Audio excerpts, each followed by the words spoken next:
The first day of the early signing period for college football teams across the country, and the Bison have been busy. North Dakota State welcoming their newest recruits into the herd this afternoon. This first group of signees saw a heavy presence in the trenches, with the Bison looking to fill some big upcoming vacancies. All-American offensive linemen Cody Mauch and Nash Jensen are in their senior seasons, while the Bison will also be losing All-American defensive end Spencer Wagee, plus Jake Cava and Tony Pierce on the defensive line, and Luke Laciento and Jalen Sundell on offense, all set to be gone within the next 2 seasons. We spoke with head coach Matt Entz on how the Bison plan to fill these literally big shoes. Trying to take a proactive approach to that where, hey, class in the season of 23, probably going to redshirt most of these linemen. 24, can we start utilizing some of them? Much like what you're seeing right now with our current roster, a lot of redshirt freshmen being able to take some reps off some of our veterans.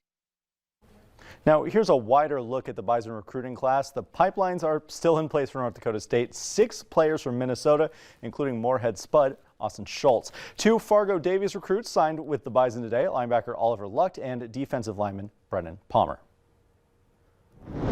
The North Dakota Fighting Hawks also announced their opening day signees, welcoming 26 recruits onto the team. 12 of their signees came from Minnesota, with their closest target being Crookston defensive lineman Ethan Bull. Fargo South kicker Landon Dawkin was the only North Dakota recruit to sign with UND so far. There is still some time here. The emphasis was heavily on the defensive side of the ball for UND, more specifically the front 7. Half of their recruits are linebackers or defensive linemen. The Bison women's basketball team continuing league play at home against St. Thomas today. Abby Schulte with the feed down low to Christina Ekofo-Tomaine. She sneaks around the defender to send this one in. The Bison with an early lead. Moving near the end of the first quarter now, Heaven Hamling snags the rebound, and she is off to the races. Hamling with a bounce pass in the paint, finding Taylor Brown. The open layup puts the Bison up 14-9. Final moments of the opening frame now. Hamling with an open look after the quick sidestep. Nothing but nylon there. The Bison up 19-11 after the first 10 minutes of action. Into the second frame now. Abby Graham leading the way on the fast break. A beautiful feed to Hamling adds to that Bison lead. They head into the locker room at halftime with a 12-point advantage.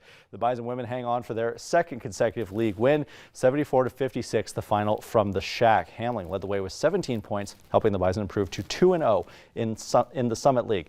Bison men, on the other hand, are 0-2 in the league, falling on the road to the St. Thomas Tommies. Both Bison teams are now set to play the North Dakota Fighting Hawks next weekend. The men's game will be on Friday, the women's game on Saturday.